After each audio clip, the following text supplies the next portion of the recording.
Everybody smiles in the same language.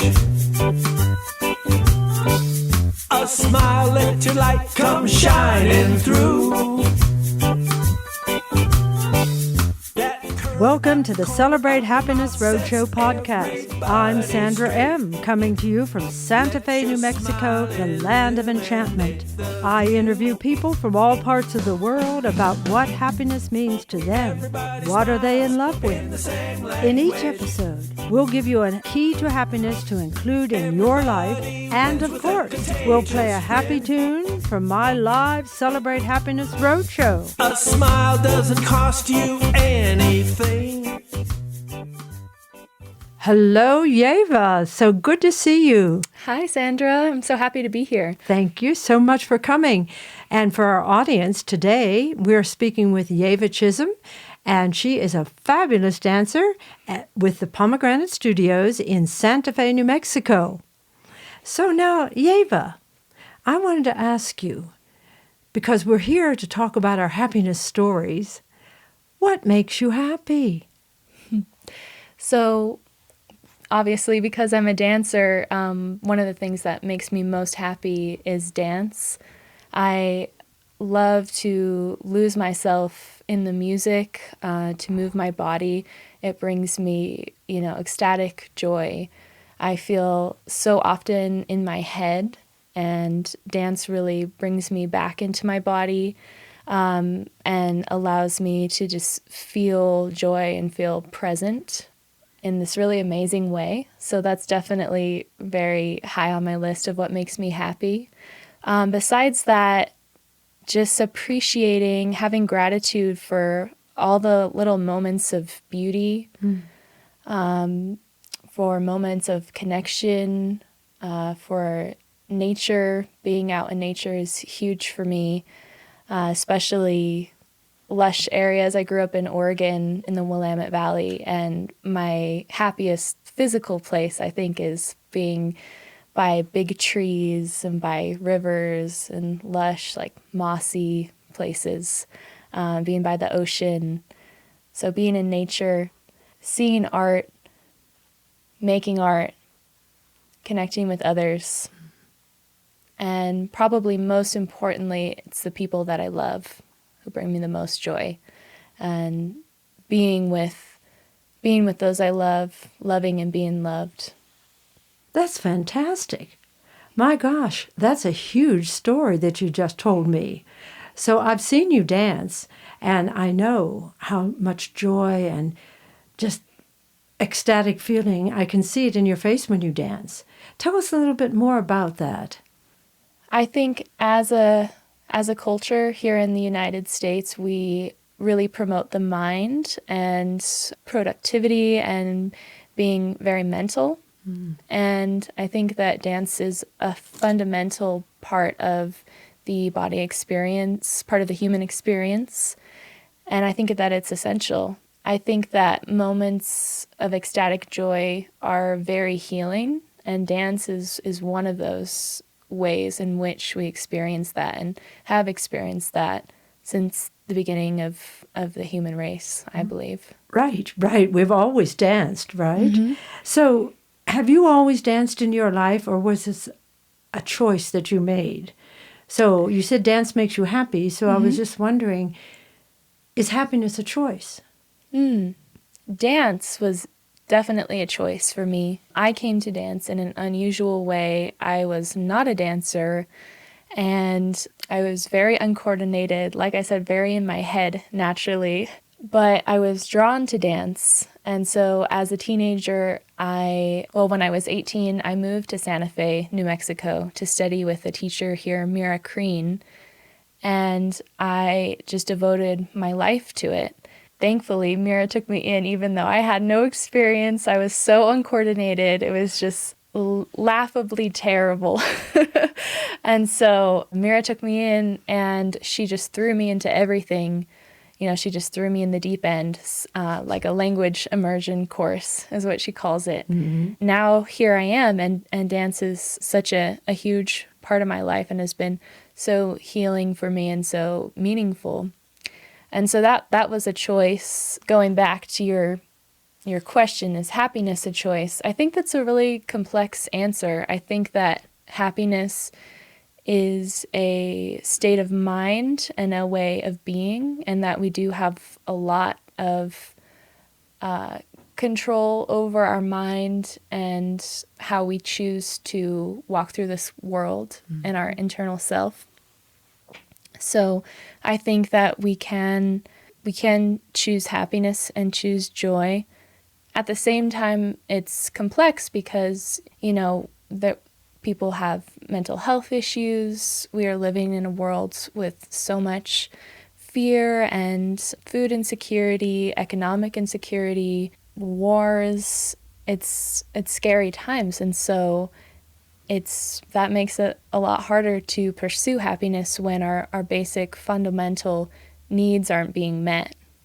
And we're living in this kind of age of anxiety. Mm-hmm. So I think it's complex. Yes. Yeah.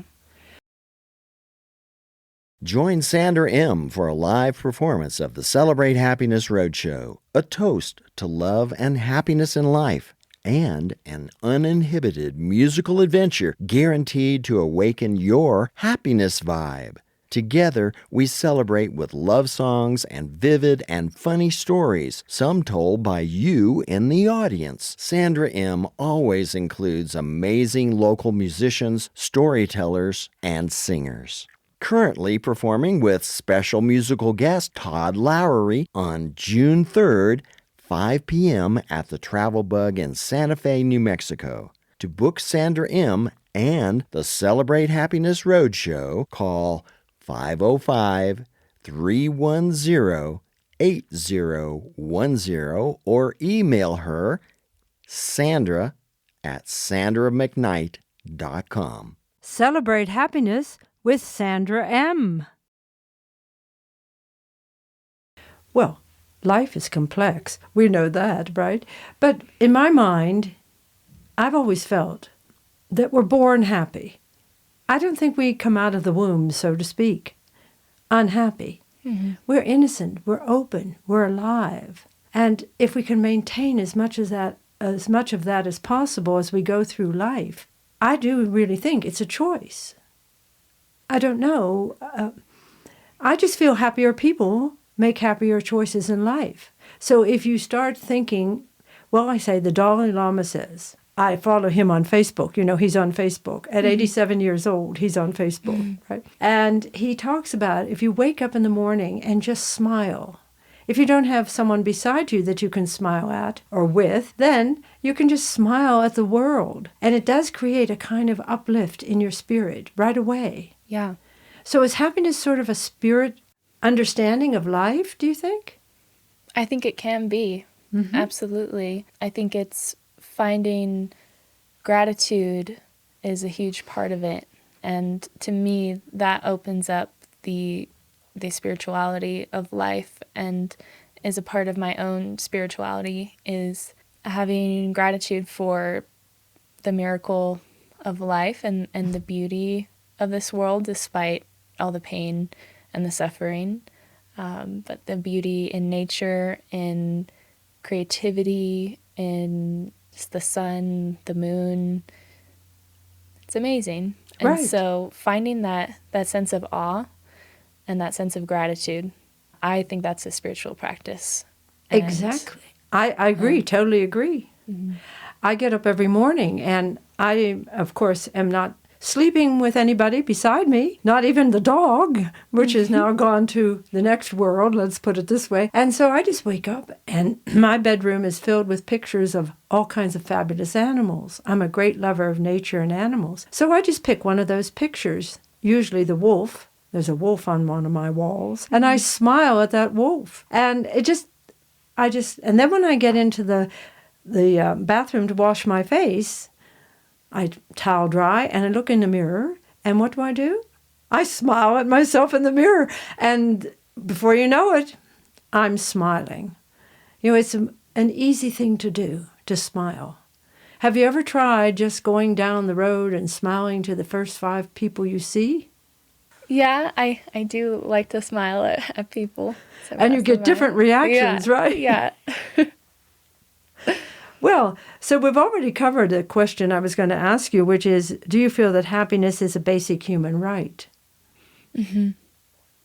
I think that the pursuit of happiness is a basic human right, as it is in the Constitution. I think that basic human rights such as like clean water, clean air, access to food, bodily autonomy, we need those fundamentals, and it's more difficult to pursue happiness when those fundamentals are not there, when those are threatened.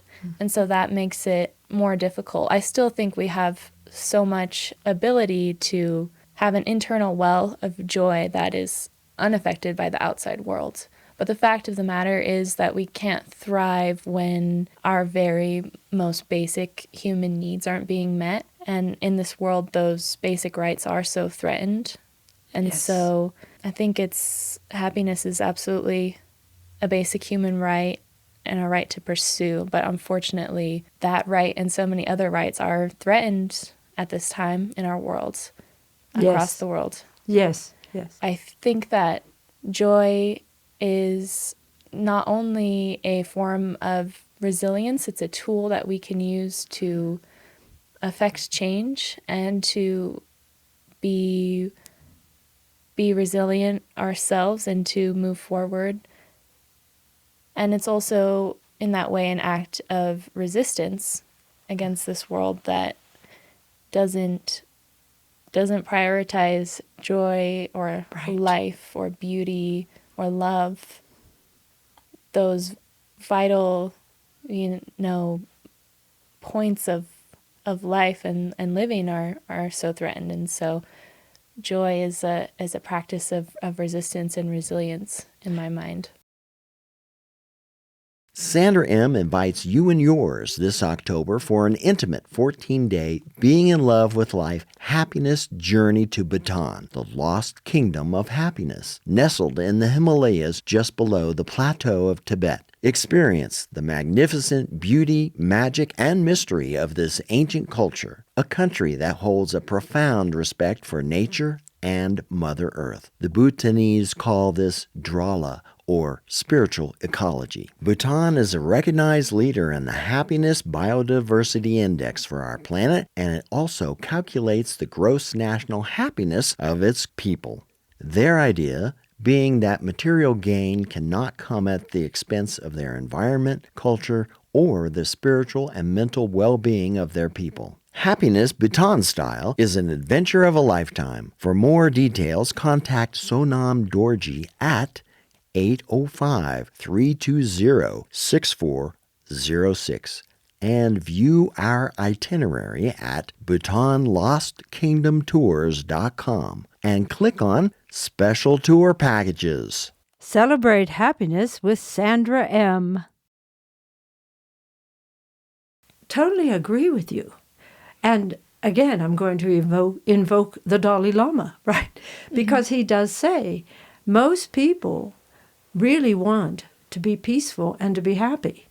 This is what they want, right? Mm-hmm. Now, getting it is not as easy as possible, but if you start out with that common feeling that we all are in this world together, we want to be peaceful, we want to be happy. Now, how do we go about that? Mm-hmm. And as you've just said, there are not too many processes already existing in our worldwide, that hold those values. Mm-hmm. But some of our great leaders are trying to bring us together. So, but back to your happiness story, something you said that really just touched my heart, which is, I love to be loved, and I love to love the people around me. I assume your friends, your family. Mm-hmm. Could you talk a little bit about what that means? Because I really think that being in love, period, no matter what else, it doesn't matter what you're in love with, but when you're in love, everything changes, right? I mean, the energy changes in us.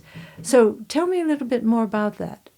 connection is fundamental to our human experience. I think that we all want to be seen and heard. And love is, to me, what it's all about. It's How do you feel? Why we're here. How do you feel when you're in love? Tell me. I feel like anything is possible. Right. I feel this sense of energy and life force. Mm-hmm. I feel like life is meaningful and just so much joy and creativity and inspiration as well. So yeah, I think that's really what it's about. I mean, that's the number one most important thing to me is the people I love. Not only my partner, but my family, my friends, my friendships are so important to me. And then just connecting with other people. Would you say that when you're in love, you're happy? Yes. I mean, it's that simple, right? I mean, unless you're tormented, love. But yeah, love. Yes. Love is joy. Yeah. Yes. Yeah. I want to thank you so much for being with us today, Yeva. I loved all the things you're telling me about your happiness story. And I think that I can't wait to see your next performance. When is that coming up again? So our Santa Fe performance is May 26th and 27th at NDI. And then after that show, we're going to be in Austin in August. And we're going to New York in October, and then after that, San Miguel de Allende, Mexico. But what is the name of the show? It's Invaders of the Heart 2023, The Radiant Tarot. Right, The Radiant Tarot. Wow, okay. And so the first show is at NDI in Santa Fe, New Mexico, right? It's actually the third show of our tour. No, but I mean the one coming up. The one coming up, yes. Okay. Well, again, thank you so much for being with us, and I will be at the show for sure. Wonderful. Thank you so much. You're welcome. Here's today's key to happiness. Smile. It's a powerful energy that lights you up every time you do it. People smile when they're happy, which causes their brain to release the chemical dopamine, which makes all of us happier. And it works in two ways. Next time, when you're feeling a little low, try cracking a smile. First thing when you wake up, smile as you open your eyes. And then smile again as you look at yourself in the mirror. Pick up on that smiling energy. Keep it going through the day. Try smiling at 5 people a day. You're going to notice a positive change. Thank you for tuning in to Celebrating Happiness with us. And before we go, I'd like to thank today's guest, Yeva Chisholm, for sharing her happiness story. Share your happiness story on the Celebrate Happiness Roadshow podcast. Send an email to sandra@sandramcknight.com. Join us next time.